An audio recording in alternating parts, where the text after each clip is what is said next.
A year ago, we wholeheartedly vowed our love to one another. I made a commitment in my heart to share my life with this gentle-hearted man. However, post-marriage, his demeanor underwent a complete transformation.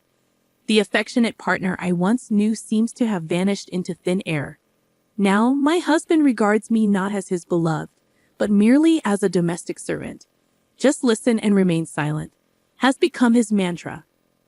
I ponder how much longer I can endure this existence. Little did I know then that a glimmer of hope would illuminate my path. My name is Michelle Jenkins, age 28. By day, I serve as a secretary in my father's company, while shouldering the responsibilities of a homemaker. My father, having inherited the business from my grandfather 2 years prior, has always kept me at arm's length from suitors who are often attracted by wealth. I had grown weary of pretentious suitors and had stopped divulging my family background. Then I crossed paths with David. He was different, devoid of vices like gambling or smoking, and moderate in his drinking habits. He professed his love for me openly, filling me with hopes of a blissful future together. Despite my reservations, I chose to keep my lineage a secret, succumbing to my father's protective instincts. He feared I would be ensnared by yet another fortune seeker. Reluctantly, I agreed to reveal the truth after a year, as per my father's counsel. Thus, David and I exchanged vows under the shadow of my concealed identity. Yet, a year into our marriage, I still conceal the truth from him. For David is no longer the tender soul I fell in love with. His demeanor turned frigid and distant, his once endearing traits replaced by unrelenting criticism. Every aspect of my existence seemed subject to his disparagement, be it the meals I prepared or the household chores I diligently attended to. His demands grew increasingly unreasonable, his temper more volatile. The affectionate gazes were replaced by menacing glares. My attempts to reason were met with outbursts of rage. The joy I had envisioned in our union has been replaced by a suffocating atmosphere of tyranny. As I reflect upon our tumultuous journey, I am left questioning how much longer I can endure this oppressive existence. I found myself detained at work, and it was well past 7 p.m. by the time I finally arrived home. Upon announcing my arrival, I was met with a barrage of accusations. "You're late? What time do you call this?" he bellowed. I attempted to explain, "I'm sorry, work just became overwhelming. I'll start dinner right away." But my words were met with scorn. "A mere secretary like you doesn't have enough work to justify staying late," he retorted dismissively. Despite my protests that I was handling additional accounting tasks, his tirade continued. "Don't talk back to me. It's unthinkable for a woman to return home later than her husband. Next time, if you're later than me, you're quitting your job." Cowed by David's threats, I remained silent, suppressing any impulse to stand up for myself. Looking back, I questioned whether I should have mustered the courage to leave him sooner. But the weight of parental expectations loomed large in my mind. I had married in secrecy, unwilling to disappoint my parents, and so I bore the burden of my marital woes alone. Then, one day during a break at work, my father summoned me to the reception room. Accustomed to assisting him as his secretary, I entered to find him waiting, wearing a contented smile. "What's up?" I inquired, puzzled by his expression. "It's been a year since you married David, hasn't it?" "I believe it's time to honor our agreement and reveal the truth to him," my father remarked gently. Struggling to mask my inner turmoil, I admitted, "Yes, we did make that promise. But things are a bit complicated right now." Concern etched across my father's face. He reached out to reassure me. "Did you and David have a disagreement? Newlyweds often face challenges, but your mother and I weathered our fair share of storms too. And look at us now, still happily together." "I'm sure you'll be okay, Michelle," my father reassured me, his voice tinged with concern. "It's not exactly a fight. Don't worry, everything will be all right. I mean, every couple has their share of arguments, right?" "Well, I suppose you're right," I conceded, trying to downplay the situation. "Anything else bothering you?" he inquired gently. "No, nothing really. I'm okay. But I guess I want to wait for things to settle down a bit before I talk to him," I replied hesitantly. Don't let it get you down too much. A little marital spat is pretty common, my father offered, evidently believing our discord to be minor. Unwilling to burden my parents with the truth about my strained relationship with David, I had kept them in the dark until now. Consequently, my father seemed to think everything was going well between us. Well, you better make up with David soon, he advised before leaving the room, leaving me alone with my swirling emotions. I wrestled with the dilemma of how to navigate my increasingly troubled marriage without alarming my parents. Yeah, I knew I couldn't keep the facade up forever. That evening, I resolved to confront David. As he returned home and I finished preparing dinner, I broached the delicate subject. David, there's something I want to talk about. I began tentatively. Huh? I'm tired, you know. He grumbled, clearly disinterested. It's important. Look, we're married, right? I want our relationship to be equal and for us to enjoy our lives together every day. I persisted. Equal? What are you talking about? There's no way you and I are equal, he retorted dismissively, seizing my hair and pulling it harshly. Ouch! I cried out, tears welling up in my eyes. He continued to grip my hair tightly. His words pierced through me like daggers as he continued, listen well. I'm the one who did you the favor of marrying you. Be grateful that I deemed to marry a plain and useless woman like you. But, didn't you say you loved me? I choked out, my voice trembling with hurt. Don't make me laugh, he sneered, his contempt palpable. I just pretended to like you because you seemed obedient and would be a handy housekeeper. He spat out coldly, his words laced with disdain. That's not true. You just need to be quiet and listen to me, housekeeper, he declared, his grip tightening on my hair as he dragged me closer to his face. From that moment on, any hope of equality between us evaporated. I resigned myself to the grim reality, unwilling to burden my parents and unable to pursue a divorce. As days passed, my appetite waned, and I found solace only in the company of my roommate. Then, one morning, amidst the dreary routine, I awoke feeling utterly drained. My head throbbed, and a chill permeated my body. Taking my temperature, I discovered it had soared to a staggering 104 degrees Fahrenheit.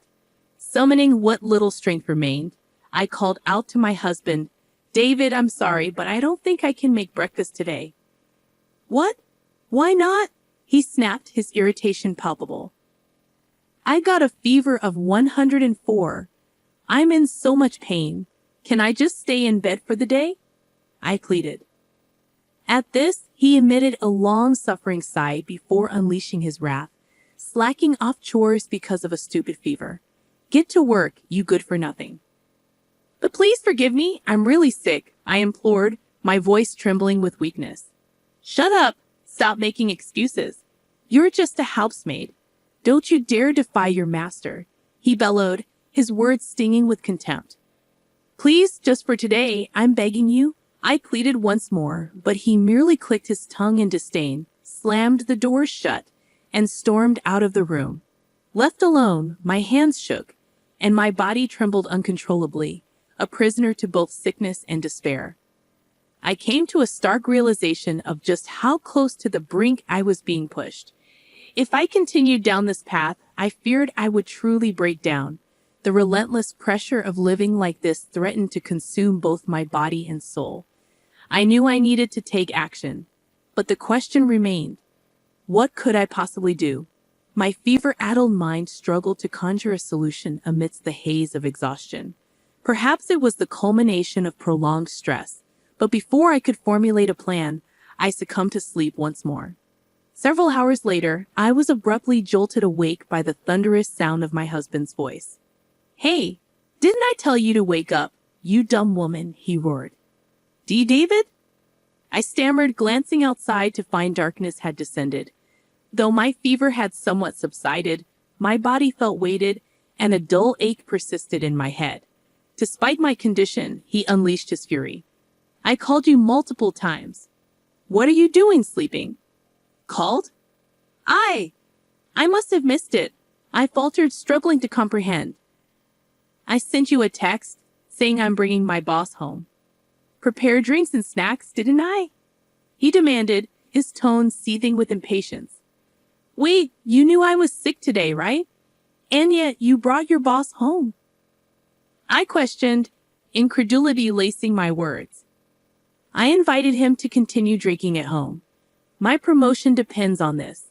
Get up and get things ready now," he commanded, seizing my arm and dragging me towards the kitchen. "No, I can't. I'm still in my pajamas, and I'm not feeling well at all," I protested weakly, futilely resisting his forceful grip.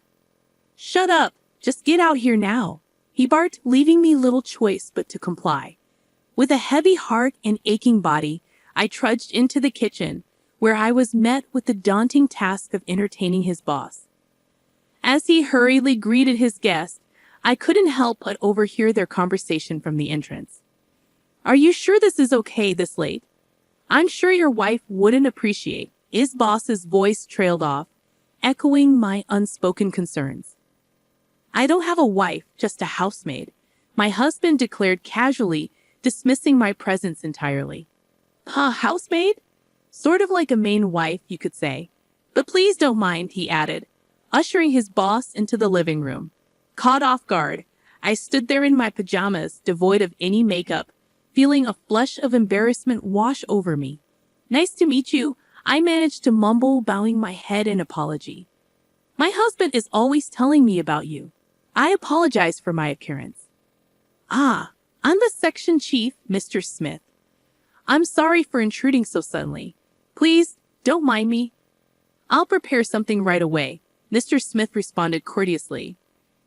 As I retreated to the kitchen, concealing my face, my husband's harsh voice pierced through the air. "Hey, get a move on and make something. You're absolutely useless," he scolded. "I'm sorry, just wait a little bit longer," I replied meekly, attempting to quell his ire. "Instead of opening your mouth, move your hands." Despite Mr. Smith's presence, my husband continued his disparaging remarks. "You're really useless," he muttered under his breath, each word like a dagger to my already wounded pride. In the brief moment my husband excused himself to the bathroom, Mr. Smith leaned in to address me. "Excuse me," he began tentatively. Startled, I turned to face him, my heart racing with apprehension. "Yes, is there something you need?" I asked, trying to maintain composure despite my inner turmoil. "You're the daughter of CEO Allen, aren't you?" he inquired, catching me off guard. "How did you?" I trailed off, my mind racing to comprehend his revelation. "I had previously visited your father's company regarding a business deal. You served me tea then, didn't you?" Mr. Smith continued, his words sending a jolt of recognition through me. "Wait, you were from that time?" I murmured, realization dawning upon me. "I usually attended all interactions with our business partners." Each time, he confirmed, his expression somber yet inquisitive. As I served tea, I was introduced as Mr. Allen's daughter, and Mr. Smith's recognition struck me. David's workplace had recently become a client of my father's company, yet I hadn't disclosed to my father that David worked for Smith. Glancing towards the bathroom, Mr. Smith lowered his voice to a hush. "What's up with your husband's behavior? Is he always like this at home?" "Yes, unfortunately," I admitted, shaken by the sudden candor. "I can't believe what you've been through. Why haven't you told Mr. Allen?" he questioned, concern evident in his voice. "Regardless, we can't let this continue. Leave it to me." With resolve in his eyes, Mr. Smith swiftly gathered his belongings and departed, leaving me feeling as if a weight had been lifted. It was a moment of profound relief, as if I had finally found an ally. However, upon David's return from the bathroom, he was furious to find Mr. Smith gone. "Why didn't you stop him, you good for nothing?" he bellowed. Despite his rage, I chose to trust in Mr. Smith's assurance and endure. Several days later, I was summoned by my father to the company's reception room, where I found both Smith and a pale-faced David. Confused by the unexpected gathering, I waited anxiously as the atmosphere grew tense. My father's stern expression betrayed his disappointment as he addressed me. "I heard from Smith that you've been treated horribly by David, haven't you?" That is," I faltered, overwhelmed by the weight of the moment. "I understand you're kind-hearted and wanted to avoid worrying me, didn't you?" my father continued, his tone softening with understanding. Dad, thank you, I managed, my voice choked with emotion. Smith bowed his head in acknowledgement, and my father's gaze turned to David, his words cutting like ice. David, I can't believe you turned out to be such a scumbag. I shouldn't have let you marry my daughter. Wait, please, David pleaded, visibly shaken. I had no idea you were the president of our business partner. I didn't know Michelle was the CEO's daughter, David stammered, his voice betraying a mix of shock and regret. Shut up! So if you knew, you would have treated Michelle better? You're truly a lowlife, Smith retorted, his tone laced with disdain. No, there's no reason for this. I'm going to report you to your company's CEO. I'm acquainted with him, and we have a long-standing relationship, Smith threatened, his words carrying weight.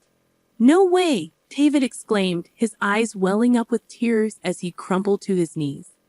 Desperation etched across his face. He turned to me, his plea unspoken yet palpable. Michelle, say something to your father for me, he implored. You want me to say something? Huh?